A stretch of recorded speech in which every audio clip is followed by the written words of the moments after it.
Meu nome é Vanderlei Francisco Santana da Silva, tenho 30 anos. Não, gente, tenho 31. Nossa, então, eu tenho 31. Olha que beleza, a pessoa tá perdida mesmo. Eu tenho 31 anos, sou natural de Rio Formoso, Pernambuco, minha família vem de lá do Nordeste. A minha história, basicamente, inicia-se lá. Meus pais vieram para São Paulo quando eu tinha em torno de 2 anos. Então, essa minha primeira infância eu tenho algumas lembranças muito espaçadas assim. E aí os meus pais se separam na década de 90, no começo da década de 90, em 92, e eu volto para casa dos meus avós em Rio Formoso com 6 anos, de 6 para 7.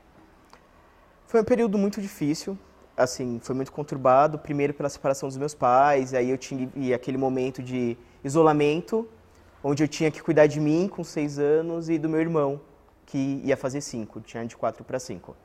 Porque o convívio com a minha família, assim, principalmente com a minha avó, era muito difícil.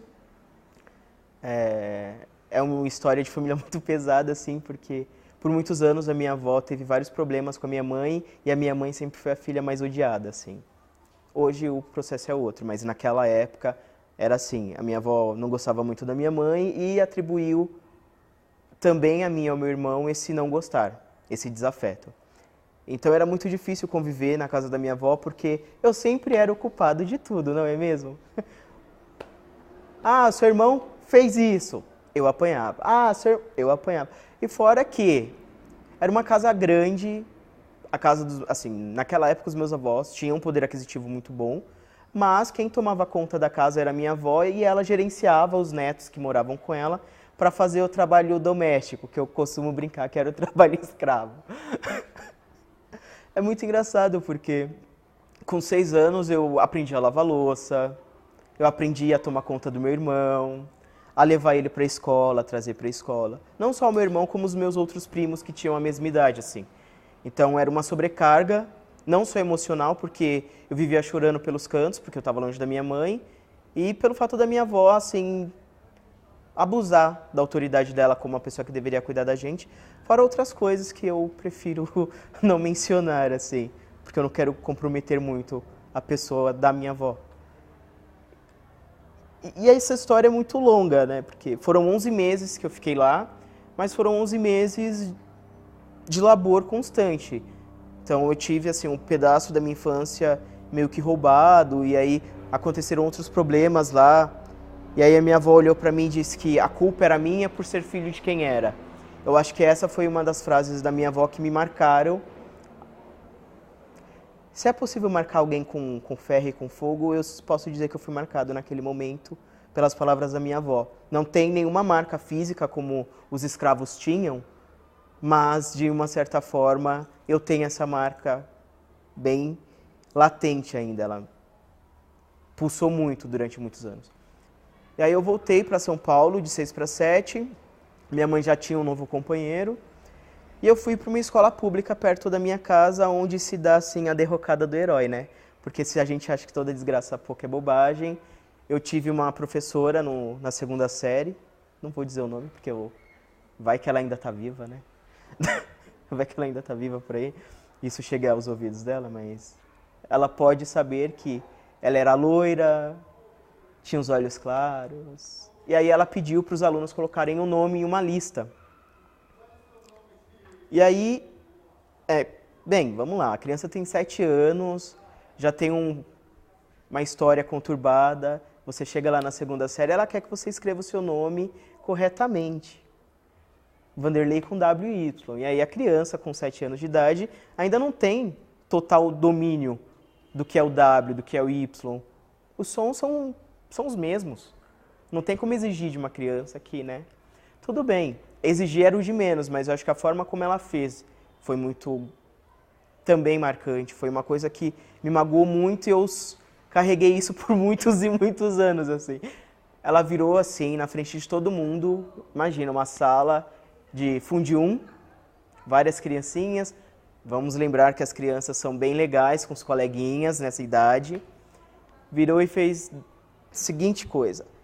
Como assim? Você não sabe escrever seu nome? Tinha que ser preto e além de preto nordestino e burro.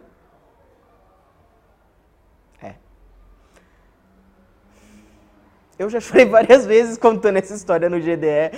Eu acho que os cursistas que foram, os quais eu fui tutor, já estão careca de saber dessa história. Porque foi uma história que me marcou muito e marcou negativamente por muitos anos, assim. Eu tive vários problemas de aprendizagem depois disso. Eu tinha dificuldades em escrever, porque eu ainda, vou ser muito honesto, eu ainda tenho essa dificuldade em alguns momentos, porque quando eu estou sob pressão de ter que escrever um artigo, batata. Eu começo a escrever o artigo, eu começo a escrever o ensaio, eu lembro dessa mulher gritando na minha orelha que eu era negro, nordestino e burro. Então, eu ainda... É um processo pra mim, assim, sabe? Me desligar dessa história. Isso na segunda série. Ainda não existia o primeiro ano do Fundi 1, segundo... Não, era a segunda série na década de 90. Ainda estávamos nesse processo. Foi muito difícil pra mim entender isso, assim. E mesmo hoje, como professor, eu me cobro muito para não repetir esse tipo de padrão. Para não fazer isso em nenhum momento e em nenhuma esfera, sabe? E é muito difícil. É uma luta constante comigo mesmo de observação. Pera, meu aluno está me trazendo isso, mas por quê? Vamos conversar com ele. Isso lá na década de 90, então faz bastante tempo, né? Só 20 anos que essa história rolou e eu ainda estou aqui mastigando e ruminando ela. Dentro disso, os meus processos dentro da área da educação, como aluno, não foram fáceis, porque, vamos lá, você é negro. Então, você é sempre a chacota da turma, inclusive de alguns professores. Então, eu lembro de um professor meu no ensino médio, estava no começo do segundo ano do ensino médio. Aula de matemática. Meu, eu sou de humanas, né? Eu sempre fui de humanas antes mesmo de saber o que era ser de humanas. E aí eu falei, professor, eu não consigo entender essa bendita fórmula. Ah, vamos lá, fórmula de Bhaskaras. Quem lembra, vai? Quem usa isso até hoje? Mas tudo bem. Ele falou assim, pô, Vanderlei, você é burro mesmo, hein? Eu já expliquei essa fórmula 20 mil vezes e você ainda não aprendeu? Não, professor, eu não entendo. Ah, então você senta com algum colega que sabe fazer e pede para ele te ensinar, porque a minha paciência já acabou. Poxa, eu era de uma escola da Zona Leste, pública, que teoricamente era uma escola modelo da região. Porque ela era grande, ela tinha bons professores, professores renomados, e um professor de matemática deu uma dessas, assim, no segundo ano. Tudo bem, né? Ah, sou aluno, puta, mano, eu não entendo matemática, deve ser burro mesmo. Ai, tabuli matemática, assim. Se eu já não gostava de matemática, eu já não suportava a ideia, eu acho que só deu uma piorada. Mas, avançando os anos, assim, eu chego na graduação, no último ano de graduação, eu tinha uma professora de inglês. Nessa época eu já dava aula de inglês, então para mim eu não tinha dificuldade com a disciplina. A minha dificuldade era com a pessoa dela. Mais uma vez, eu tinha uma professora alta, loira, de olhos claros, e que me olhava como nada, assim. Eu era um nada para aquela mulher. Eu já comentei isso com vários amigos da área da educação, eles acham que eu deveria ter processado ela, porque era horrível. Ela fazia uma pergunta, eu levantava a mão para responder, ela ignorava, ou ela ouvia e falava, Aí o meu amigo, que é branco, dos olhos verdes, que também dava aula de inglês na época, levantava a mão e dizia a mesma coisa. Ela falava, ai, fulano, parabéns, nossa, você é um aluno exemplar, ai, é por isso que você dá aula na escola XYKZ. Aí eu olhava para ela. Mas eu também não entendia, sabe, que isso era um preconceito aos 20 e poucos anos, assim. Hoje, aos 31, eu tenho uma percepção mais clara dessas coisas, mas naquela época era muito difícil. E aí eu lembro que eu estava fazendo a especialização em Libras nessa mesma universidade e eu resolvi entrar em um processo de formação do futuro professor para essa universidade. E pasmem, eu cheguei à última etapa. E para minha sorte, ou para o meu azar, quem foi a professora responsável por avaliar o desempenho do futuro professor para a universidade? Exatamente a mesma pessoa. Foi horrível, assim. Eu acho que naquele dia eu senti o que era o preconceito aos 23 anos. Foi quando caiu a minha ficha do que era sofrer preconceito constantemente, enquanto ser negro. E aí eu não estou falando nem da minha sexualidade, estou falando só do ser negro. Porque ela entrou na sala, foi a primeira pessoa que ela bateu o olho, ela olhou e fez assim, você aqui? E aí ela sentou. E aí durante, assim, a gente ficava o dia inteiro nesse processo, discutindo os temas que nós teríamos que ter lido antes. Deveríamos ter estudado antes. E eu, como sempre, tinha lido, tinha anotado, estava, né? Em todo momento, assim, ela desvalorizava a minha fala, ela desvalorizava quem eu era, e isso quando ela não me atropelava, assim, no meio do processo de avaliação. E qual não foi a minha surpresa quando meu nome não estava na lista de aprovados da próxima fase, que seria a fase de entrevista com o coordenador da área que você iria trabalhar. Nesse dia eu confesso que eu chorei muito, assim, foi muito ridículo, sabe? A pessoa te odiar tanto por você ser negro. Eu acho que foi uma das coisas também, uma das coisas que me faz hoje olhar para os meus alunos com outra cara, com uma outra visão e falar assim, bem, eu não vou reproduzir o machismo na minha sala de aula, eu não vou reproduzir o sexismo na minha sala de aula, eu não vou reproduzir de nenhuma forma consciente nenhum tipo de estereótipo desses que eu sofri. E é um processo constante de autoavaliação, de autocrítica e de refazimento enquanto professor. Porque não dá, eu não consigo olhar para o meu aluno, por exemplo, que tem alguma tendência, que você olha para ele e fala, meu, esse cara ele é gay, ele ainda não se descobriu no mundo, ele ainda não sabe disso. Ou, meu, essa menina ela é muito feminista, mas ela ainda não entendeu que ela está fazendo isso da forma errada. E aí eu dou uma orientada, dou uma conversada na medida do possível enquanto professor de Fundo 2, né? Porque eu não posso chegar para um cara de 13 anos e falar, então, amigo, ó, se observa mais. Olha o que você está fazendo. Olha como você está agindo. Olha como você está brigando errado com o universo. Você pode brigar de outra forma. Eu não posso direcionar esse cara dessa forma. E essas foram algumas das coisas que me trouxeram até o GDE, né? Porque chegar ao GDE foi muito engraçado, porque eu conheci o João, que é o meu companheiro, em 2013. Ele, logo na sequência, fez o processo do GDE, e aí ele passou como tutor presencial. E ele falou, por que você não tenta? Eu fiz, pode ser, né? Ok, vou tentar, tipo, tô aqui, tô com tempo mesmo, vamos lá. E aí eu fiz a inscrição, fiz o processo.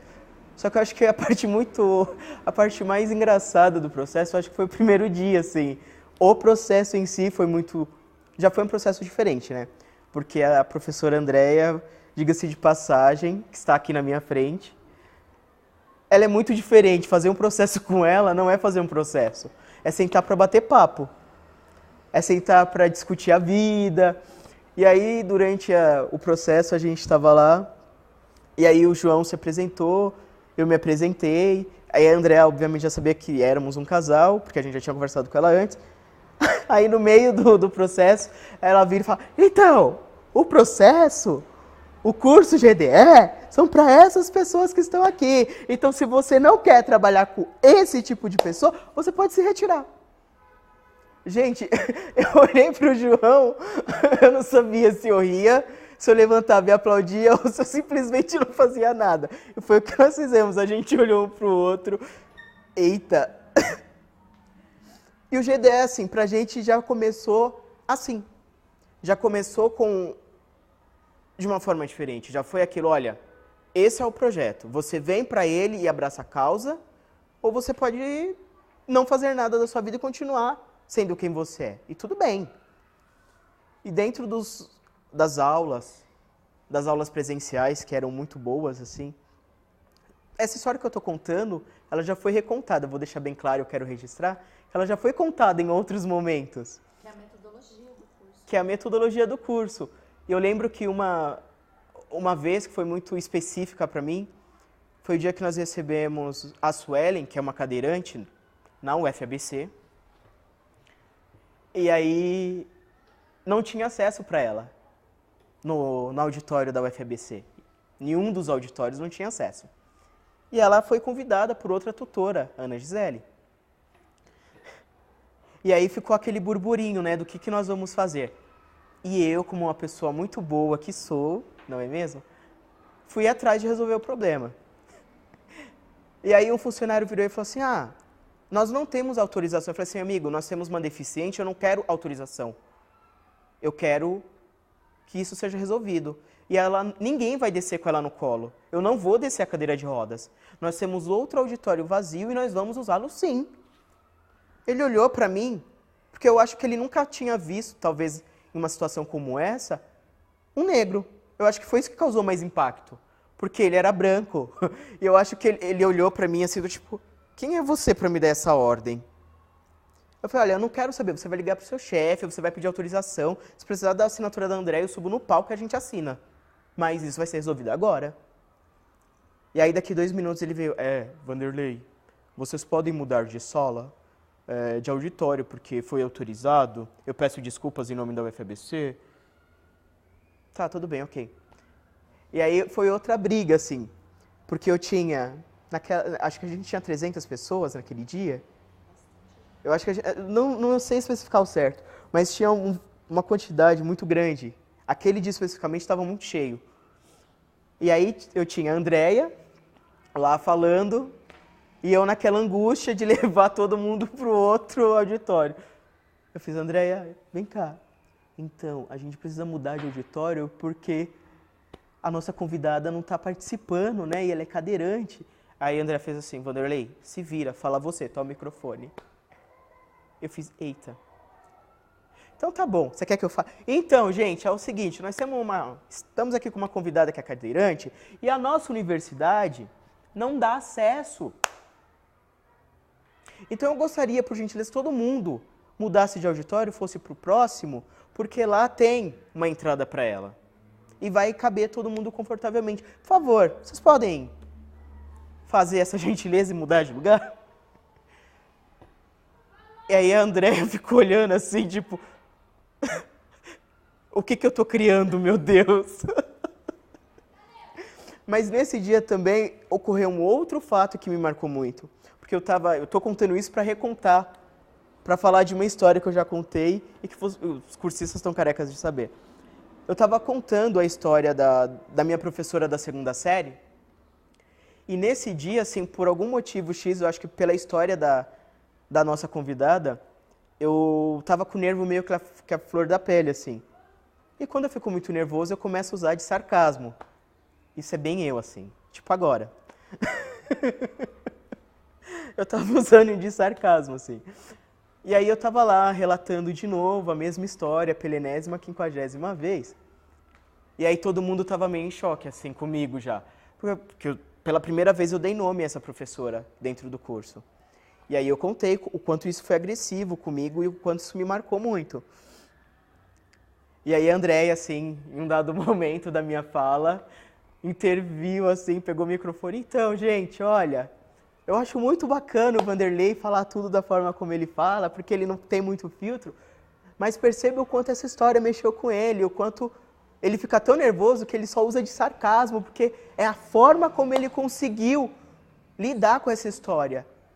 Assim, eu nunca tinha parado para pensar nisso, Andréia. Vou ser muito sincero com você. Eu nunca tinha parado para olhar para mim enquanto eu estou nos meus discursos, mas depois disso eu comecei a me rever, até as minhas práticas docentes em sala de aula. Assim, eu tomei um choque, eu falei, como assim, gente? Eu sarcástico? Mentira, que isso? Nunca. Mas sim, eu revi depois isso assim mentalmente várias vezes. E realmente, eu acabei usando algumas ferramentas de subterfúgios para poder lidar, não só com essa, mas com várias outras histórias. Dentro desse processo do GDE, eu fui me desconstruindo, reconstruindo, me fazendo e refazendo a cada leitura de diário, que eu acho que é uma coisa que me marcou muito, foram os diários que eu li, os diários de leitura. Assim, eu vou citar o do Renato, que era cursista do Pau Brasil, que eram os diários que eu mais lia, assim, e eu lia com muita gana, porque o primeiro diário dele, vou pedir, Renato, peço permissão para usar as suas informações aqui, mas desde já eu agradeço por cada palavra que você escreveu e eu sei que você não vai se incomodar, mas agradeço assim mesmo. A história dele é muito triste, assim, sabe? Então, tinha momento que a história dele se entrecruzavam na minha e eu chorava lendo o diário dele, porque parecia que tinha sido escrito por mim o diário dele, porque eram coisas que eu com certeza também diria. Então, porque o Renato também é negro, então vamos explicar o porquê que eu me emocionava com os diários do Renato. O Renato é negro, o Renato é de uma religião de matriz africana, o Renato é gay. Então, são coisas que perpassam também pela minha história. Apesar da minha bissexualidade, a galera acha que ser bissexual é ser uma pessoa perdida na face da terra. É alguém que não sabe o que está fazendo com o corpo, ou até mesmo não sabe nem o que está fazendo encarnado, ou no planeta vivendo, assim, sei lá qual denominação cada um queira usar nesse momento, assim.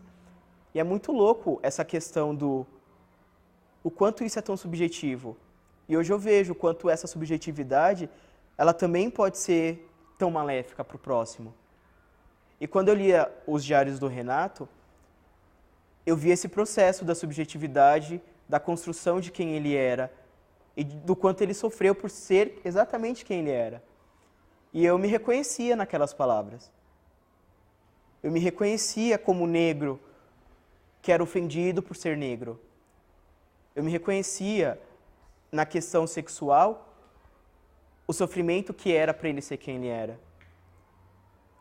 E hoje eu também me reconheço nas questões que lidam com a religiosidade, porque hoje, como não só praticante, eu não vou falar, praticante da Umbanda, não, mas como crente naquela fé. E aí eu trago essa palavra crente para dizer que, olha, crente não é só aquele que vai na igreja e acredita em um Deus único, gente. Vamos acreditar que a humanidade um dia vai desconstruir essa ideia de só é crente quem acredita naquele Deus único, trino, da igreja católica, sei lá, sabe? Eu tenho um pouco de preguiça de falar dessas coisas porque me irrita. Vou ser muito honesto, essas coisas me dão uma coceira, assim. Então, eu via tudo isso no Renato e tudo isso fazia parte de quem eu era. Mesmo que ainda não no processo que vocês estão vendo hoje, assim, de colocar a cara a tapa e falar assim, olha, então, é isso, gente. E aí, voltando para a minha história propriamente dita, assim, os anos foram passando, eu acabei me formando, eu me desvinculei dessa instituição, porque depois do discurso dessa pessoa, depois dessa convivência, eu não acreditava tanto assim naquela instituição. E aí eu fui fazer outras coisas. Eu não vou lembrar agora assim, quem era a cursista, mas eu lembro que ela também vinha de uma família que também teve esse processo de separação dos pais e tal. E foi muito difícil para ela lidar exatamente com a questão da separação dos pais, porque ela tinha que viver com a mãe, mas ela tinha também que cuidar do irmão. E aí, lendo essa história, eu parei para refletir sobre a minha, assim. E foi exatamente o que aconteceu comigo, assim, no primeiro momento. Eu vou começar com esse diário que é o mais leve, assim, sabe?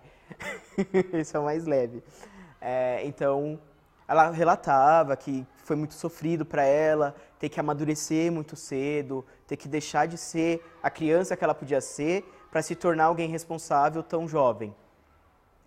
E em vários trechos dessa leitura eu falei, nossa, é muito a minha história, né?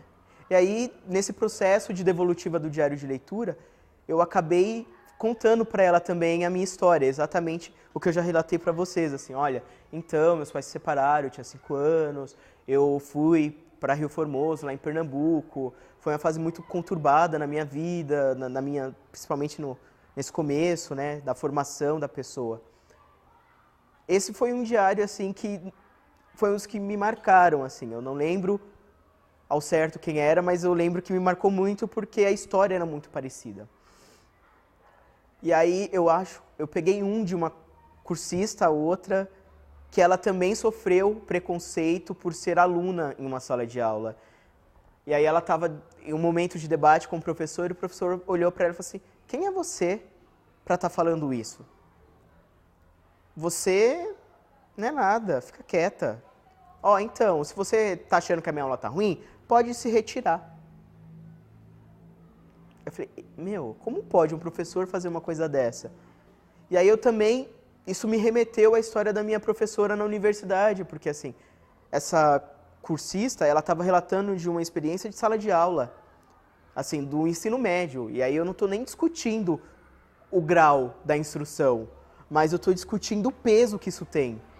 E aí dentro de uma sala de ensino médio você tem um professor que vira para uma aluna e fala, olha então, cala a boca que você está errada, se retira da minha aula. Eu acho muito pesado isso, e eu também sofri isso de alguma forma, porque essa professora da universidade, de alguma forma, ela também fazia esse movimento de me silenciar. Não com palavras, mas as ações dela, a todo momento, ignorando quem eu era, ignorando as minhas características, as possibilidades que eu tinha naquele momento, era exatamente a nulidade, assim. Ela me anulava tanto quanto ele anulou essa cursista. Isso também mexeu muito comigo. Mas aí eu acho que a gente tem outras coisas para falar dentro do GDE, porque como a gente também lida não só com o gênero, não só com as disciplinas, a gente vai ter que falar de gênero. A gente vai ter que falar da discussão da sexualidade do sujeito. E eu sempre fui diferente. Porque eu nunca me entendia, né? Assim, eu passei um processo na minha adolescência que era não me reconhecer. Eu não me reconhecia como gay, eu não me reconhecia como hétero, eu não me reconhecia como nada, mas eu tinha uns desejos. E aí a gente vai ter que falar dos desejos dessa criança, desse jovem, desse adolescente. Porque daí eu olhava para um rapaz e falava, nossa, uou, eita, ele é bonito, né? Aí eu olhava para a moça e nossa, mano. E aí você fica naquela convulsão. E você convulsiona, é literalmente uma convulsão de sentimentos. Porque você, opa, pera, como? Não dá. Como eu sou homem, mas eu gosto de homem. Não, mas eu também gosto de mulher. Mas pera, não. Isso na cabeça de um jovem, quando ele não tem uma orientação, é muito difícil. É muito complexo, na verdade. E é muito engraçado que, assim, eu lendo um diário de uma cursista que é bissexual, eu me reconheci muito no que ela escreveu, porque a gente estava no momento do GDE e estava discutindo exatamente as questões de sexualidades, que é um assunto meio tabu para a sociedade como um todo. Eu não vou dizer que eu sou expert em sexualidade, que eu domino o assunto. Não, eu estou contando o que eu vivi e o que eu senti. Só isso, gente. Não sou formado em sexualidade. E é muito engraçado porque ela relatou no diário dela algumas questões que ela sofreu. Por ser de uma cidade pequena, ela veio de uma cidade pequena do interior, então ela ficava com o rapaz, mas ela se apaixonou por uma amiga. E aí, assim, se na cidade grande, vamos falar de São Paulo, isso já é difícil para a família, imagina numa cidade de interior, onde o pensamento é outro, o tempo é outro, a construção social é outra, as vontades são outras. Então ela se sentia perdida. E aí essa amiga deu não, olha, eu até fiquei com você aquele dia, foi legal, mas não é isso que eu quero pra mim. Eu não vou passar por isso aqui. E ela se sentiu muito mal, sabe? Ela se sentiu sozinha, rejeitada, abandonada. Pera, eu tô falando de mim? Não, eu tô falando dela. Vamos voltar. Então são sentimentos comuns, sabe? São sentimentos que a gente traz e a gente olha para o outro e quando a gente lê isso vindo do outro, é um reconhecimento. E esse reconhecimento faz com que a gente reavalie o nosso processo de vida. Porque a gente para de achar que só a gente está sofrendo. Tira a gente desse lugar do, pera, eu sou negro, eu sou bissexual, eu estou numa sociedade machista, preconceituosa, e eu tenho medo por esses tempos que nós estamos vivendo, porque eu vejo isso crescer. Assim, ó, vamos relatar. Hoje é dia 28 de novembro de 2016. Eu quero que isso fique registrado. Tá difícil. E eu, como educador, eu olho para os meus alunos, não vou falar dos meus alunos, vou falar dos meus colegas de trabalho. Eu olho para os meus colegas de trabalho E sinto que é pior, porque são educadores e estão fazendo um desserviço à sociedade. Porque não tem essa conversa. Porque se você vai falar de sexualidade dentro de uma sala de aula, dentro da sala dos professores, é assim. Ele tá falando porque só pode ser viado. Só viado tem esse discurso. Se é uma moça falando, se é uma mulher falando, ó lá, mas é sapatão, né? Tem que ser coisa de sapatão falar essas merda. Então é difícil de lidar com um bicho humano, sabe? Principalmente esse bicho humano tá sentado em uma cadeira que ele acha que ele é dono. E não tem espaço para diálogo muitas vezes na sala dos professores. Tem uma história muito interessante para contar vinda de sala dos professores, não diretamente. Eu dou aula em um colégio, e aí dentro desse colégio tinha uma menina que estava no processo de transição de gênero para menino, assim. E é um colégio particular, sabe? Não é um colégio da periferia. Não é um colégio que as pessoas vão olhar e falar assim, ai, tem que ser lá do fundo, do fundo, do fundo da região XYZ. Eles não têm acesso a conhecimento, não. Não tem nem como usar essa desculpa, que também é desumana. Porque não é só porque o cara mora lá no fundo da Zona Norte, no fundo da Zona Leste, na periferia da Zona Sul, que ele não tem acesso ao conhecimento e à cultura. É mentira. Isso também é uma hipocrisia, que as pessoas compram. Compram. Então vamos voltar. A menina que estava no processo de transição de gênero para menino, não era minha aluna. Foi muito engraçado, ela não era minha aluna. Ela era aluna de uma outra turma mais avançada, mas eu fui aplicar prova de recuperação para ela. Para ele, na verdade, né? E aí, na hora, eu tinha que fazer a chamada. E aí eu fiz a chamada de todo mundo, ele não respondeu. Aí uma amiga dele me chamou e fez assim, professor, o nome que você falou, o nome X, na verdade, é o nome Y, porque ela está fazendo a transição de gênero. Gente, assim, eu fiquei muito... Eu já estava no GDE, então a gente estava discutindo muito essa questão do nome social. E é uma lei que as pessoas não cumprem. Eu não podia falar isso para essa aluna. Eu não podia chegar e falar assim, olha, você vai descer na secretaria do colégio, vai jogar na cara deles a lei X, que nesse momento eu não recordo, e você vai dizer que você quer o nome social sim na lista de presença. Mas a única coisa que eu consegui fazer por essa pessoa foi chegar e falar assim, olha, desculpa, eu não sabia disso, como eu não te dou aula, eu não tenho acesso a essa informação, então a partir de agora, quando eu te encontrar, eu vou tratar você pelo nome masculino, que é o gênero que você se reconhece. Tudo bem? Ela fez assim, ele fez assim.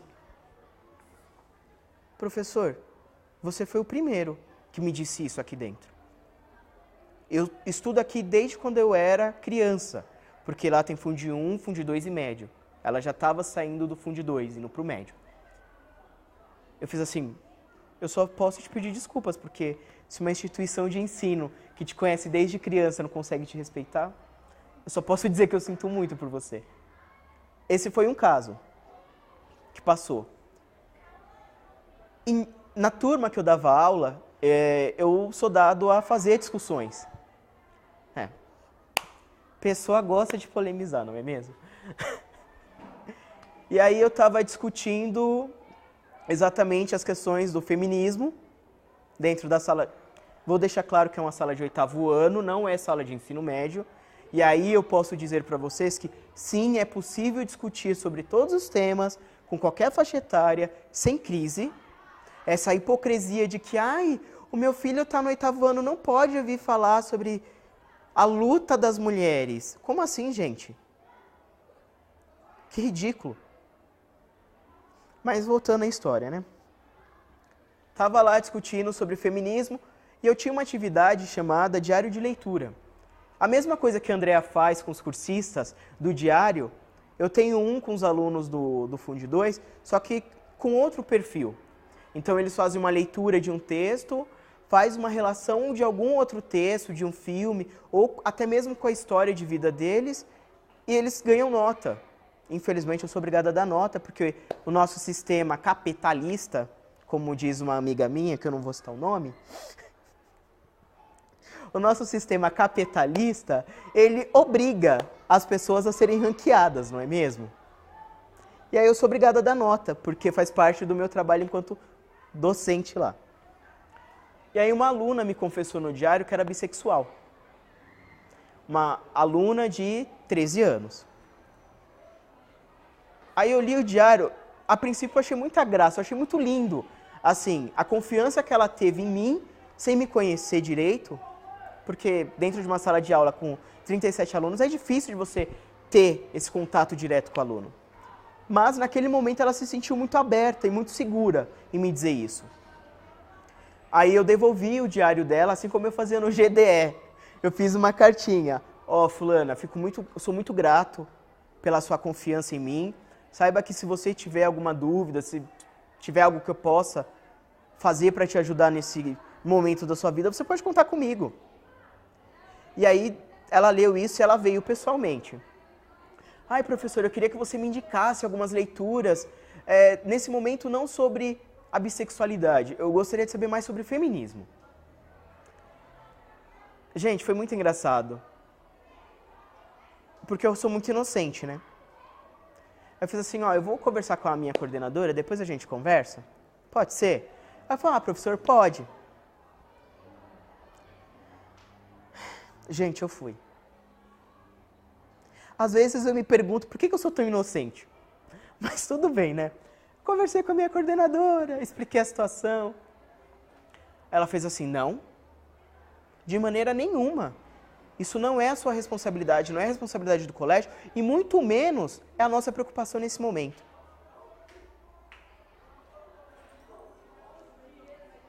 Eu confesso que naquele dia eu saí do colégio me perguntando por que eu era docente. Eu falei, eu estou num ambiente educacional, é a possibilidade que eu tenho de formar uma pessoa, eu ouço uma dessas. Não, tem alguma coisa errada comigo. Aí eu fui pra casa, assim, eu sou meio bobão, assim. Aí eu chorei rios de raiva, porque eu não descontei na coordenadora naquele momento. Chorei rios de raiva, assim. Mas eu também sou muito, como a Andrea diz, sou muito sarcástico, não é mesmo? E eu gosto de fazer as coisas por mim, às vezes. E aí eu cheguei nessa aluna, umas 2 semanas depois, e fiz assim, ó, eu vou te dar várias indicações de livro. Mas se você disser que eu disse, eu nego até a morte, porque não tem registro. Tudo bem? Ela fez assim, professor, mas por quê? Eu falei assim, ó, não me faz pergunta. Anota os livros que eu vou te passar. E aí ela notou, assim, naquele dia eu acho que eu indiquei, para começar, ela queria saber de feminismo, então eu indiquei Chimamanda, só para começar. Chimamanda foi uma das primeiras coisas que eu falei para ela ler. Falei, ó, começa por Chimamanda, porque daí ela tem várias dicas, ela te dá vários direcionamentos, e depois você envereda pelos outros, assim. E é uma escritora maravilhosa. Sim, sim, sim. Eu sou apaixonado por ela. Eu ainda torço para ver, assim, uma história que não seja hollywoodiana. Vamos deixar bem claro que Hollywood não me ouça e que não ponha a mão na história dessa mulher. Mas que seja uma história, que tenha um filme que conte a história dela de verdade, porque é lindo. E aí ela leu, assim, Sejamos Todos Feministas, foi o primeiro que eu indiquei. Na verdade, eu vou ser muito mais sem vergonha, assim. Eu passei o link do PDF para ela. Contrariando todas as regras do universo educacional, eu passei o link. Falei, ó, não compra não. Esse eu te mando o link. Eu quero deixar isso bem registrado. Eu não tenho medo das represálias que possam vir em decorrência dessas gravações. Sabe por quê, Andréia? Eu aprendi uma coisa muito importante com o GDE. Eu tenho 2 caminhos. Ou eu anulo quem eu sou e vivo à margem da sociedade, sem dizer o que eu realmente quero, o que eu realmente penso e o que eu realmente acredito, ou eu posso fazer a diferença. E se eu sou educador, na minha formação, eu aprendi lá atrás, com todos os autores que eu li, que é esse o meu papel. E aí eu posso ceder à pressão capitalista, desse capital que quer segregar, que quer apartar, que quer anular o outro, ou eu posso, dentro desse sistema, ser o bug da Matrix, assim. E é isso que eu sou. Porque se a gente for parar para pensar que os espaços educacionais dentro dessa classe de colégios particulares e privados é uma classe branca, eu já sou um bug do sistema. E é difícil de você entrar como bug lá dentro. E aí você tem que ficar comprando, você tem que ficar... E é um movimento que eu já disse que eu estou cansado de fazer, que é o do ter que ficar reafirmando quem eu sou o tempo inteiro. Que é eu ter que ficar batendo, ó, eu. Não! Eu posso ficar só brigando por mim, mas eu posso fazer isso com os outros de outras formas. E quando eu digo para essa aluna, olha, fulana, tem isso aqui, tem esse material que você pode ler. Eu li, é isso, eu acho que serve como base para você e para o seu crescimento como pessoa. Se a sua família apoia, meu, que bom, porque a família dela apoiava ela nesse caminho. E eu fiquei feliz com ela e por ela. Porque eu vi que algumas pessoas tinham uma história diferentes da minha. E que eu poderia ajudar mesmo essas pessoas com a minha, que não foi fácil. E foi isso que eu fiz. E foi graças a isso que eu consegui fazer vários outros processos dentro desse colégio. E tanto que eu fiz a Semana da Consciência Negra recentemente. Agora, no dia 20 de novembro, que nós comemoramos o Dia da Consciência Negra, eu resolvi, assim, na verdade eu já estava fermentando isso com outros professores, desde o final de junho, já, em fazer a Semana da Consciência Negra. Mas não era só uma Semana da Consciência Negra, ai, vamos parar a escola para falar do que é ser negro, não. Eu não quero esse tipo de discurso. Eu não vou reproduzir esse discurso de, olha, os negros foram trazidos como mão de obra barata, mas eles gostavam, entendeu? Eles gostavam de levar chicotada. Eles gostavam de sofrer, passar fome. Não. Não é isso. Tem um outro lado da moeda, sabe? E eu quis trazer o outro lado da moeda dessa questão. E aí, o que nós arquitetamos no colégio? A Semana da Consciência Negra se dividiria em 3 dias distintos, com oficinas distintas. Então, na primeira era a contação de história, por parte das colegas de trabalho da biblioteca. Então, nós pesquisamos uma história que valesse a pena, que nós acreditássemos que traria peso. E eu sou muito emotivo, eu sou muito emocional. Então, eu também pego os meus alunos nessa questão. Então, eu faço eles refletirem diretamente nessa questão do emocional. Então, na verdade, nós escolhemos histórias que impactassem emocionalmente esses alunos. E aí, qual foi a nossa ideia? Então, vamos fazer o seguinte, vamos fazer uma oficina de contação da história. Então, vai ter a galera da biblioteca contando a história da Abayomi. E, na sequência, nós vamos fazer o quê? A produção, a confecção dessas bonecas.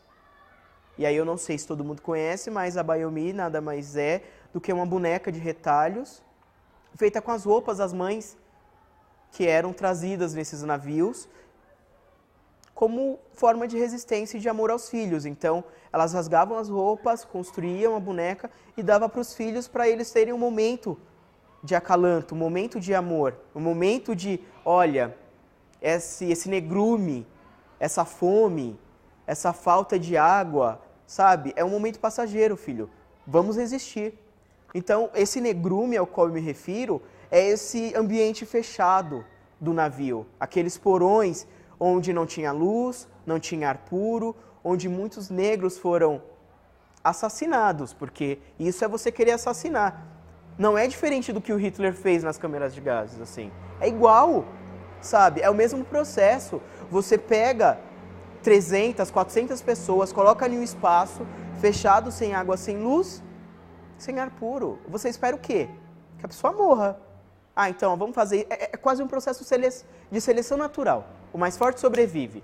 E aí, esse mais forte, a gente vende no mercado. É quase um processo de seleção natural. Às avessas, assim, né? Porque não dá pra dizer que esse processo é positivo. Se a gente falar que esse processo foi positivo, eu não sei o que a humanidade está fazendo aqui ainda. Pode vir um disco voador e anular todo mundo, porque não tem o que fazer. E aí nós fizemos exatamente a contação dessa história com esses alunos e essa confecção das bonecas. Mas eu sou professor, né? E aí, para finalizar, o que eu fazia? Eu trazia os alunos para debaterem essa questão de reafirmar o poder da mulher dentro dessa sociedade. Porque ela não era só uma mãe, ela era uma mulher que ia ser vendida. Ela era uma mulher que rasgava a roupa em forma de amor ao filho. E era uma mulher que não fazia isso só com o filho dela. Porque a gente precisa lembrar que não tinha uma única tribo ali dentro. Tinham tribos rivais, que por gerações lutaram contra. E aí a beleza de você ter uma mãe negra rasgando a sua roupa para acalentar o filho, mas ver o filho daquela negra que por gerações foi tida como a sua inimiga, e também lá rasgada a sua roupa e dar para o outro. Então isso é algo que para mim é muito lindo. E aí eu não estou falando de que, olha, esse processo de escravização é lindo. Não é isso que eu estou dizendo. Eu estou dizendo que esse afeto que se criou ali, essa resistência. E aí a gente fala dessa resistência da mulher dos dias de hoje. E foi exatamente o que eu fiz dentro dessa biblioteca nesse dia. Eu usei dessa história para trazer para os alunos essa importância da resistência da mulher. Dela não ser um corpo apenas. Dela não ser um objeto. E fazer disso um momento de educação mesmo. E não da educação formal, do olha, você tem que aprender a crasear perfeitamente. As locuções prepositivas têm que estar devidamente colocadas dentro da oração. Vamos ser honestos? Que é o que se espera do professor de língua portuguesa tradicional. Esse tipo de processo, ele funciona em uma classe, ele funciona em todas. Mas será que a educação é só isso? É só essa gramática normativa? Eu não vou discutir aqui, porque para isso já tem vários teóricos que já contradizem que essa gramática normativa não presta, não serve, mas ainda tem escolas que obrigam que esse trabalho seja feito. E eu procuro fazer ele de outras formas. E se é certo, se não é certo, eu faço da forma que eu vejo o resultado. Eu acho que o mais importante do que seguir uma metodologia quadrada, estanque ali, é você fazer algo que funcione. Então, nesse momento, quando eu levo os alunos para a biblioteca e discuto esses assuntos, isso também funciona. Porque funciona por uma visão de mundo que vai além dos muros do colégio, que vai além daquela sociedadezinha micro. E eu não estou preparando meu aluno para ele ser o número 1 da FUVEST. Não é isso que eu quero do meu aluno. Eu espero do meu aluno que ele seja humano. Que ele consiga olhar para alguém na rua e falar, poxa, essa pessoa tem uma oportunidade que para mim foi negada. Ou que ela olhe para a história dela e fala, eu sou privilegiado porque os meus pais têm uma empresa. Eu não preciso trabalhar aos 12, 13 anos, como muitos hoje trabalham na nossa sociedade. E não venham vocês que estão assistindo falar, ai, Vanderlei, você está superventilando a nossa sociedade atual. Hipocrisia. Fato. Os números provam que não é isso que acontece. Trabalho infantil ainda é usado. Quando você vê um garoto trabalhando em um lava rápido para conseguir R$ 20 por dia para ajudar dentro de casa, isso é trabalho escravo, gente. Isso é falta de oportunidade. E aí uma frase que está muito em voga ultimamente é bandido bom é bandido morto, sabe? E eu fico pensando, será que esse bandido, que hoje é bandido para a sociedade, quem foi bandido primeiro? Será que a sociedade não roubou dele a oportunidade de uma educação melhor? Vamos pensar assim. Será que a sociedade não roubou dele uma infância onde ele poderia elaborar quem ele é para ir para uma sociedade maduro? Não sei, sabe? Temos várias vertentes dentro de cada um. Então, eu não estou aqui para dizer o que é certo e o que é errado, mas para que a gente reflita sobre esses conceitos de bandido bom e bandido morto. Contar essa história dessa Semana da Consciência Negra também é falar do GDE para mim. Porque eu acho que se não fosse o GDE, talvez eu não tivesse aqui hoje falando primeiro assim. Por dois motivos. Primeiro que eu sempre me escondi muito atrás da minha profissão. Então Eu sou professor, então eu sou super expansivo na minha sala de aula, mas fora da minha sala de aula eu sempre procuro ser reservado, ser aquele cara de, olha, aqui é a minha zona de conforto, então você pode vir até aqui, daqui para cá eu tenho algumas ressalvas e reservas. E quando eu fiz esse projeto foi muito engraçado porque assim, eu vou ter que retomar um pouco essa história, porque essa história passa por um outro processo que é a vergonha de aparecer. A gente já começa aí. As pessoas falam que eu não sou tímido. Sei lá, eu por quê, mas eu morro de vergonha. Então, tá gravando já é um processo para mim. E quando a Andrea falou, olha, Vanderlei, eu tô te ligando porque nós vamos filmar os tutores, os cursistas, eu quero muito, eu faço questão que você grave. Eu fiz, ai, gente, não. Não. E eu fiquei muito convulsionando, né? Eu convulsionei muito para chegar no processo. Dentro do meu processo de formação acadêmica, eu acabei também enveredando para a área de língua brasileira de sinais. Então, eu dei aula numa escola de surdo por 2 anos, acabei indo para a área de interpretação de Libras, onde eu fiquei por 3. E, recentemente, uma aluna da graduação da universidade ao qual eu era funcionário, e que eu não sou mais, ela precisava gravar o TCC dela. O professor orientador dela exigia que, já que ela estava discutindo acessibilidade, que ela tivesse o intérprete. E aí a universidade rodou e parou em mim. Primeiro que eu passei mal 2 dias.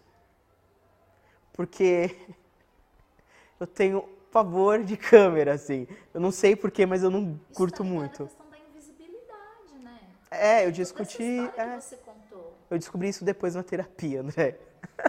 Eu descobri isso na terapia porque foi um processo que eu discuti na terapia. E aí eu fui, e aí eu filmei, e aí eu vi, e aí eu falei pra ela que não estava bom. Enfim, nós fizemos essa gravação, essa filmagem, essa interpretação do trabalho dela para Libras, e ok. E aí, no sábado seguinte, isso foi durante a semana, e no sábado a André apareceu na minha casa para gravar. Eu só estou contando tudo isso para retomar a história da Semana da Consciência Negra. Então, calma que é um processo, gente. Eu sou professor, é disléxico. Sofre de verborragia, então você vai, você alonga, você... eu sei. É Andréia, viu, gente? Andréia é igualzinha. É minha, tudo é minha. Eu não vou dizer que eu aprendi com a Andréia que é maldade. Eu já sou assim. Eu já sou assim. Eu já era assim, só não sabia. E aí a Andréia falou, olha, Vanderlei, então, nós vamos filmar, vai ser na sua casa, aquela coisa toda. Eu, pã. Tá bom, Andréia. Em casa, sábado, beleza. Aí a Andréia apareceu em casa com a galera da filmagem, com outras tutoras que tinham trabalhado comigo também no GDE.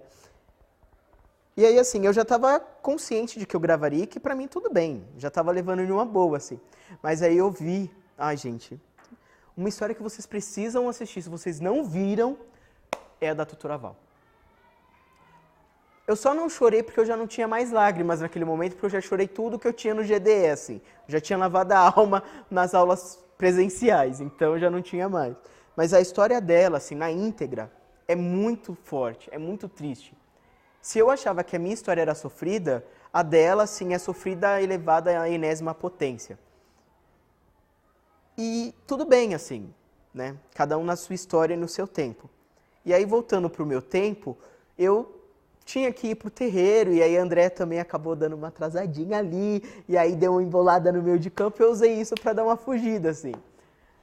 E aí eu fui pros meus compromissos, e quando eu voltei, a André estava lá com o João conversando. Você fugiu, mas espera, eu já agendei uma outra para você no dia 28 de novembro, numa segunda-feira, que eu sei que você não trabalha. Tá bom, Andréia, ok, não é mesmo? Então, o GDE também me fez, assim, de alguma forma, sair desse lugar do invisível. Ele também me fez me empoderar de quem eu sou, além dos conhecimentos que eu tenho. Então, se eu estou aqui falando hoje, na frente da câmera e filmando, além da minha vergonha, apesar dos meus desconfortos na frente da câmera, isso também foi um processo tido com GDE. E aí, voltando para a Semana da Consciência Negra, eu resolvi, assim, eu ia fazer a Semana da Consciência Negra, né? Não podia ser só uma semana, tinha que ser a semana para mim e para os meus alunos. Então, o que eu fiz? Eu fui em uma loja de Umbanda, obviamente, e comprei uma roupa.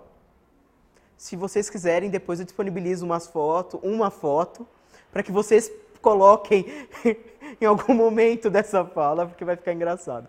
E eu comprei uma roupa africana. Como que é essa roupa de É uma roupa de festa. Então, ela não é discreta. E é tudo que eu sempre tentei ser na minha vida, assim, a descrição em pessoa. Então, eu sempre usei roupas neutras, preto, branco, azul escuro, nada muito chamativo, a não ser quando eu uso rosa. Mas até aí tudo bem. Mas essa roupa, em contrapartida, é uma bata até a cintura, ou até a altura do joelho, e uma calça, mas o conjunto é dourado, com vários detalhes de outras cores. Então tem verde, vermelho, marrom, então é um mix de cor em um ser único. E aí o que aconteceu? Eu choquei o colégio, né? Eu choquei o colégio, porque eu cheguei com a minha roupa normal, né, calça jeans, camiseta, tal, tudo bem, mas aí eu fui me trocar, e aí eu me troquei, e aí eu fui na sala da minha coordenadora pedir autorização para que eu pudesse ficar sem o jaleco branco do colégio, porque descaracterizava, né, o evento. Mas ela não estava na sala, e aí eu fiquei lá sentadinho, esperando ela chegar. E aí ela veio assim, passou. Quando ela chegou na porta, que ela viu aquela coisa amarela, dourada, brilhante, ela fez assim, tipo, opa. Nossa, Vanderlei, sua roupa tá chamativa, não tá não? E aí eu expliquei para ela o contexto, o conceito. Eu falei, olha, vou falar de cultura afro para os meus alunos. E eu acho que não tem nada mais justo do que dar a esse povo uma representatividade legal, e que seja por mim. Eu acho que ela nunca tinha ouvido esses termos. E ela fez simplesmente, tudo bem, Vanderlei. Mas esse não foi o desconforto maior. Porque a gente tem sala dos professores, onde tudo acontece, onde tudo ferve, assim. E aí um colega de trabalho, em um momento, assim, de um dos dias, porque eu fui 3 dias nesse evento com a mesma roupa, né, para mobilizar mesmo o colégio nessa questão e nesse sentido. E aí um colega, assim, os professores estavam em semicírculo, ele estava lá em pé, e aí eu cheguei com a roupa, até então ele não tinha me visto. Ele vira para mim, nossa, onde é o carnaval? Chegou mais cedo? Gente, se fosse em outro momento da minha vida, eu teria ficado roxo de vergonha e teria ido embora. Mas eu estou numa fase que eu não aceito mais isso, não dá, sabe? Não dá pra conviver esses dois seres, habitar no mesmo corpo. Eu simplesmente olhei para ele e falei assim, olha, então, onde é o carnaval eu não sei, mas quando eu souber eu te aviso. Segundo, isso aqui é uma roupa de etnia africana, utilizada em momentos festivos. Se você não conhece da história, eu acho bom você se situar, estudar um pouquinho, fazer umas pesquisas e conhecer melhor da cultura afro-brasileira. E da africana também, assim. Eu acho que vale muito a pena para você, já que você é professor, né? Aí ele ficou meio desconcertado, porque eu acho que ele nunca ouviu ninguém falar dessa forma e não diretamente para ele, assim. Mas eu quero ressaltar que é um rapaz jovem, ele tem alguns traços de negro, mas ele é branco. Então, talvez por esse motivo ele não tenha nenhuma identificação em ser negro. Mas, assim, ele tem aquele cabelo encaracolado, sabe? Bem encaracolado. Mas ele é branco, então para ele... Mas essa parte não foi a parte mais engraçada, se é que tem uma parte engraçada nessa história, né? Eu falo que é engraçada porque eu sou sarcástico. Porque eu gosto disso. Eu gosto de causar. E aí no dia seguinte eu fui me trocar no banheiro. do colégio. E aí ele tava lá, né, escovando os dentes e tal. Aí ele terminou rapidinho, virou pra mim e falou assim, pô, Vanderlei, desculpa, cara. Eu fui embora ontem pensando, assim, sobre o que você me disse e sobre como eu agi com você. E eu percebi que eu fui muito sem noção, assim. Eu fui muito infeliz na minha fala. Eu fui muito infeliz no meu posicionamento com você. E desculpa. Só desculpa. Eu falei assim, você não tem que me pedir desculpa. Desculpa pra mim é a coisa menos importante. Eu só quero que você comece a rever as suas atitudes com relação a essas questões. Porque pra você pode não ser importante, mas pra outras pessoas, como no meu caso, isso toca na casquinha da ferida, assim, sabe? Eu acho que você precisa rever os seus conceitos com relação a algumas coisas. E mesmo porque você é educador, né? Não pega bem para um educador com um discurso desse. Não é legal para um educador. Aí ele ficou me olhando assim, não, realmente você tem razão. Peço desculpas. Mas o cara deve ter uns 22, 23 anos. Ele é novinho. Não que eu seja velho, não é isso. Mas se for comparar o grau de experiência em sala de aula, experiência de vida, ele tem as dele, mas não no mesmo nível. Ele não participou do GDE como eu participei. Ele não foi nas oficinas. Ele não foi nos encontros presenciais. Ele não leu os textos que eu li. Ele não teve, sabe, esse momento que eu estou tendo com vocês de relatar a minha história nesse meu processo de desenvolvimento, nesse 1 ano e meio de GDE, para mim, que é esse tempo que eu tenho dentro dessa construção de GDE com a Andrea, de 1 ano e meio, ele não teve. Então, eu respeito essa experiência dele. Mas isso não quer dizer que eu tenho que desvalorizar quem eu sou e a minha. E não é uma questão de sobreposição, de ideologia. Eu não estou sendo, estou levantando a bandeira. Não, eu estou lutando por algo que passa na minha história. E que passa na sua, na do outro, na do outro e na do outro. Em várias camadas sucessivas e diferentes. E não é linear. Não é uma construção do, olha, hoje eu acordei, escovei o dente, fui chamado de preto. Preto é uma cor. Olha, peguei o ônibus, o cara me chamou de encardido. Mano, se liga. Isso aqui é cor, ó. Eu sou negro, eu não sou encardido. Encardido é o seu preconceito antigo, ultrapassado. Não eu. Então, essas construções são coisas que precisam ser desconstruídas. E eu, enquanto educador, eu tento desconstruí-las de várias formas.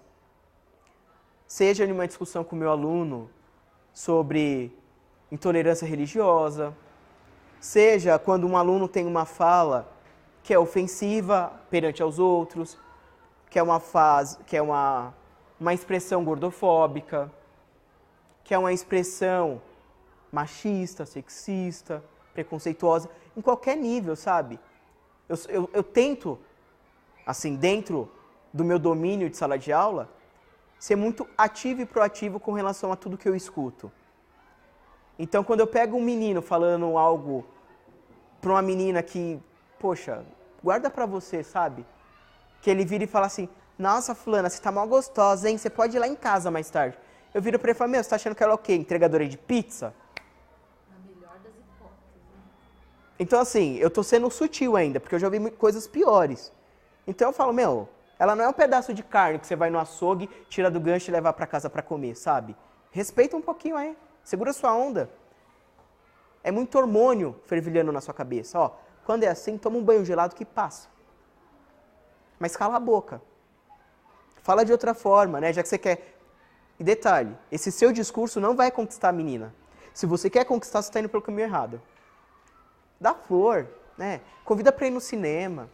Mas não abusa também. Só convida pra ir no cinema e tenta ver se ela reage com o mesmo intuito, com a mesma vontade. Senão você fica na sua. Mas é isso que a gente vê constantemente dentro da nossa sociedade. E eu olho do meu lugar e falo, eu posso ser igual a todos os outros ou eu posso não ser. E nesse momento eu estou tentando não ser, assim, de todas as formas. Olha, eu acho que fazer um balanço é muito forte, assim, sabe? Eu acho que não dá pra você virar e falar assim, olha, eu vou fazer um balanço do que foi os meus 31 anos de vida, assim. Eu acho que tem saldos positivos, tem saldos negativos, tem os saldos credores, devedores, eu acho que tem um pouquinho de tudo meio que nessa balança toda aí. Mas eu acho que uma coisa que foi muito positiva para mim, foi muito produtiva, foi eu conseguir olhar para mim e falar assim, olha, você é negro, nordestino, bissexual. São rótulos. Eu acho que tem um problema quando a gente lida com esses rótulos. E tem um problema quando a gente toma esses rótulos também como verdades absolutas, assim. Não tem como dizer que eu sou só isso. Eu acho que é muito difícil você colocar isso como se fosse características da numeração do seu RG. Usar dessas máximas como informações do seu RG, sabe?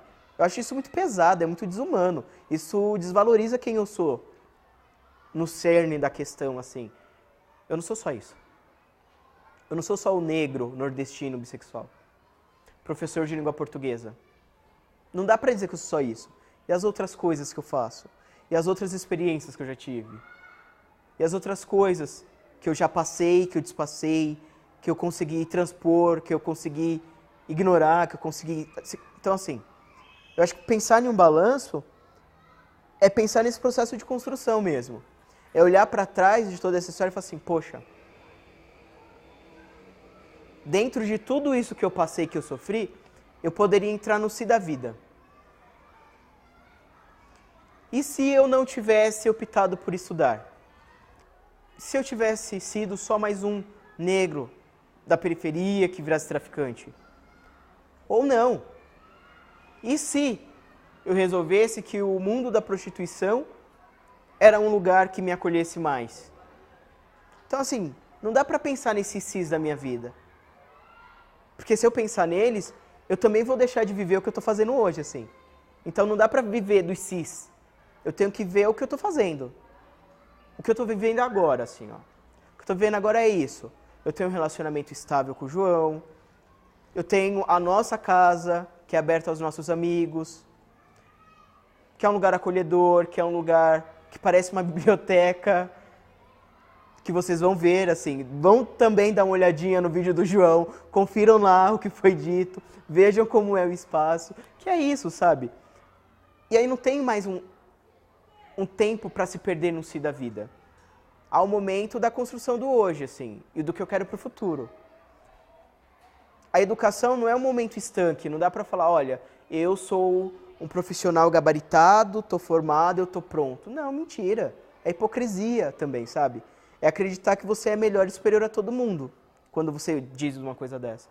Então não, assim, eu quero voltar, eu quero fazer o mestrado, quero fazer um doutorado, talvez olhe, talvez não. Mas não porque eu estou me anulando, mas talvez por condições de tempo, de trabalho. Então, tudo é muito incerto. Mas não porque eu não queira, por outros fatores. Então, nesse momento de falar, olha, parando para pensar bem na minha vida, eu estou num momento muito bom até. Eu estou num momento de realização pessoal, realização amorosa, afirmação profissional, porque eu já não tenho mais aquela preocupação de, ai, mas o que os outros vão pensar do que... Meu, sabe, eu acho que os outros são os outros, assim. Eu não tenho que me preocupar com o que o meu colega de trabalho vai pensar da minha roupa africana. Eu não tenho mais esse medo. Eu não tenho mais medo de, por exemplo, com essa camiseta de índio pro colégio, e algum aluno mais metido a sabichão engraçadinho, nossa, professor, o que é isso na sua camiseta? Mas com aquele tom de desdém e deboche, como se ser índio é ser inferior, sabe? Eu não tenho mais medo de olhar e falar assim, então, amigo, ó, é um índio, em algumas matrizes, em algumas religiões de matriz africana, ele é considerado como caboclo, que é o ser que tem o domínio das ervas, que é o ser que traz o conhecimento da floresta. Então, vamos estudar um pouquinho? Então, assim, eu já tenho esse jeitão meio bonachão, escrachado, porque eu lido com jovens, então eu não tenho como fazer diferente. Porque eles são assim. Eu não posso chegar, olha, então, essa é a imagem do índio Tupi-Guarani, da aldeia XY. Não dá para fazer isso. Se eu fizer isso, talvez eu esteja perdendo esse aluno. Porque vai ser um conhecimento que para ele, tanto fez como tanto faz. Mas se eu entro com esse momento de piadinha, assim como ele entrou, talvez leve ele à reflexão. Talvez não hoje, não agora. Porque eu não quero uma educação imediatista. Porque foi exatamente isso que eu busquei quando eu fui para o GDE. Porque quando eu entrei no GDE, eu não achei que eu ia para um projeto. Eu vou construir, sei lá, um aplicativo que vai me render rios de dinheiro. Bem, muito pelo contrário. Eu quero registrar também que eu não recebi R$1 nos trabalhos que eu realizei dentro do GDE. Porque assim como a Thaís, que é outra tutora, que também é minha amiga, fomos voluntários, assim, no processo de construção do GDE com a Andréia. Não ganhamos R$1 nesse processo, muito pelo contrário. Ganhamos amizades, ganhamos o divertimento, ganhamos o conhecimento teórico. Porque a Andréia, ele exala conhecimento teórico, gente. Pode parecer que não, mas quando a gente para comer pizza, quando a gente para encher o bucho de esfirra em alguns lugares, depois dos encontros presenciais, a gente discute muitas outras coisas de outras formas. Isso é enriquecedor. Isso para mim foi muito mais importante do que ganhar uma bolsa. Assim, como eu costumava brincar, eu pagava para trabalhar no GDE, né? Porque viramos noites, quero deixar claro também que viramos noites organizando os kits, sabe aquelas sacolinhas que vocês ganharam, galera do GDE de São Paulo? Foi a base de uma noite virada lá dentro da salinha da Andréia, na UFABC, porque não tinha galera para fazer isso, sabe? É um trabalho gratificante, mas que ao mesmo tempo ele chega a ser exaustivo. Porque por vezes parece que a gente está tirando leite de pedra, assim. Se Jesus multiplicou o pão e todo mundo achou o máximo, eu acho que um dia na posteridade, quando vocês assistirem isso, vocês falam, esse povo é louco, velho, não é possível. Essa galera de humanas deve ter problema, sabe? E a gente trabalhava feliz, assim. Eu lembro que nesse dia, tava eu, o João e a Andréia na sala dela, e já era 3h da manhã, a Andréia já estava assim no limite das forças, eu e o João tinha ficado o dia inteiro em um outro céu atendendo cursista, e mesmo assim a gente foi para a Federal do ABC, ficamos lá com a Andréia até 3h da manhã, e detalhe, Federal do ABC em Santo André, eu morava na Zona Leste, então eu saí às 3h, fui até a minha casa, dormi, Dormi 3 horas, e aí eu tomei banho, tomei café e voltei na Federal para pegar as sacolinhas com a Andréia e depois a gente ia para São Bernardo dos Campos, assim. Então, esses rolês, como a gente brinca, vamos fazer o rolê GDE hoje. Era isso, assim. Era um processo de muito trabalho, de muito aprendizado com a Andréia e de muito amor, porque era o que a gente tinha ali, sabe? Porque se um dia alguém virar e falar assim, Vanderlei, você ganhou um monte de dinheiro pelo GDE, eu falo, mano, me prova. Cara, eu quero que você me prove por A mais B onde é que eu recebi R$1 do GDE. Tanto que eu não tenho nem certificado de cursista, nem de tutor. Eu também quero deixar claro que eu não tenho. Algumas pessoas tiveram. Eu vou dar um certificado. Não. Vai ter só o meu nome. Não. Diploma em Peva. Mas calma que tem mais, espera aí. Uma formatura. Se liga, André. Mas é importante que as pessoas saibam que muitas vezes algumas pessoas que estão por trás desses projetos de discussão, de formação de professor, não ganham nada por isso. Isso é fato, gente. É muito engraçado falar essas questões assim na frente da André, porque eu acho que ela nunca tinha me ouvido, sabe? Nem me visto fazer esse tipo de relato. E é muito bacana que ela veja, assim, e que eu nunca tive pretensão de receber nenhuma bolsa. E alguns tutores, assim, ficaram muito frustrados quando a bolsa não veio no prazo e desistiram do projeto, o que só sobrecarregou ainda mais a galera que estava trabalhando com a gente. Então, eu comecei com a Thaís, porque nós não tínhamos um grupo fechado de 21 cursistas só pra gente. A gente dividia Mas no final das contas, o nosso grupo, que a gente gerenciava pela plataforma digital, chegou a ter 100 cursistas. E a gente tinha que dar conta dos 100, assim, era uma loucura. Eu dava aula, eu interpretava na universidade à noite, e eu tinha que varar, assim, sábado e domingo, com o João do meu lado, às vezes na casa da André, e a gente lendo lá, ó, um monte de diário de aluno e tinha que responder. Era muito louco essas coisas. E aí a gente acordava no outro dia assim, só o bagaço, sabe? Então, a gente olha para esse processo dentro desse balanço e eu só posso agradecer, assim, sabe? Foi... Eu não vou agradecer só o GDE, porque foi uma torrente de coisa subsequencialmente que me trouxe até aqui. Então, primeiro foi o fato de eu conhecer o João, me apaixonar pelo João, ter um relacionamento estável com o João que me trouxe para o GDE. E aí, com o GDE veio esse amadurecimento enquanto pessoa, esse amadurecimento teórico enquanto profissional com relação a esses temas. Então, meu balanço dentro desse 1 ano e meio, dentro de todo esse trabalho que foi muito engraçado, é um balanço positivo e de agradecimento, assim. Eu só quero, honestamente, assim, do fundo do coração, se é que eu tenho um coração e que ele tem um fundo, agradecer a Andréia. Porque se não fosse a Andréia, gente, ó, eu quero que isso fique registrado e eu não quero que isso seja cortado. Isso é cafona. Eu sei que é cafona, sabe? É brega, mas é esse tipo de coisa que mostra pro outro o quanto ele é especial pra gente. São nesses momentos. Se não fosse a Andréia ter dado a cara dela a tapa dentro da UFABC e trazer esse processo para São Paulo, talvez essa política pública não chegasse a gente. Ou chegasse de uma forma torta. E levando em conta o momento atual da nossa política, não chegaria mais.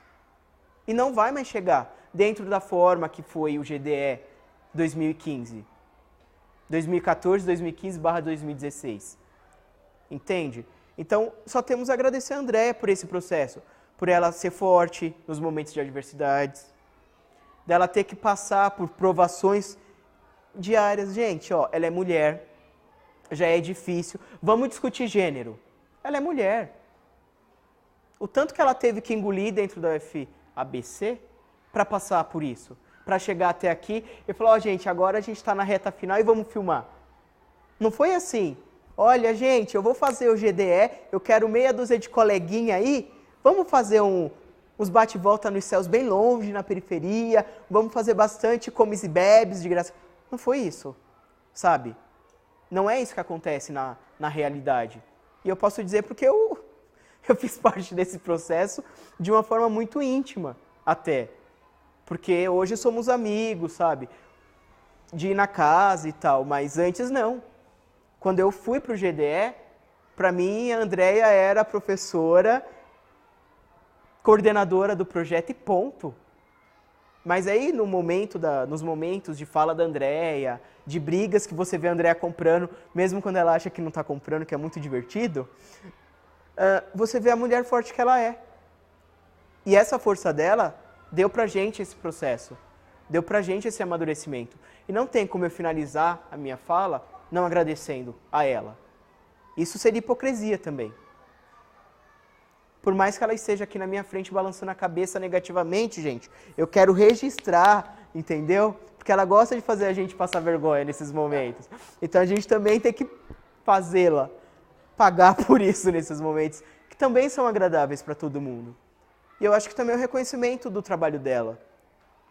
Não só estar aqui gravando, como ela me disse antes, ó, Vanderlei, você estar aqui também é um reconhecimento do seu processo, de quem você foi e do que você mudou em você. Não, é um processo dela também. Então, acho que as minhas palavras finais, assim, sabe, são obrigado, não só a Andréia, mas aos cursistas que foram, assim, Gente, eu posso dizer honestamente, foi de um amor incondicional. Porque quando você abre a sua vida e relata as suas mazelas, é muito forte isso, sabe? Você escrever, porque assim, é uma coisa fria. Porque é uma máquina ali que você registra tudo e manda para alguém que você mal conhece. Então você tem que amar muito para poder fazer isso por você. Porque você põe para fora toda aquela sua tristeza, toda aquela sua história sofrida, e você faz o outro também se enxergar nela. Então essas construções dentro do GDE foi maravilhosa. Eu só posso dizer que, assim, eu cresci muito com vários diários, porque eles passaram pela minha história. E talvez um dia a minha história também passe, perpasse, mude outras histórias. Eu acho que o GD é isso, sabe? É essa transposição de história que faz a desconstrução do ser e reconstrói esse cara melhor. E eu acho que se eu pudesse encerrar agora, seria essa. Vanderlei, para você o que é o GDE?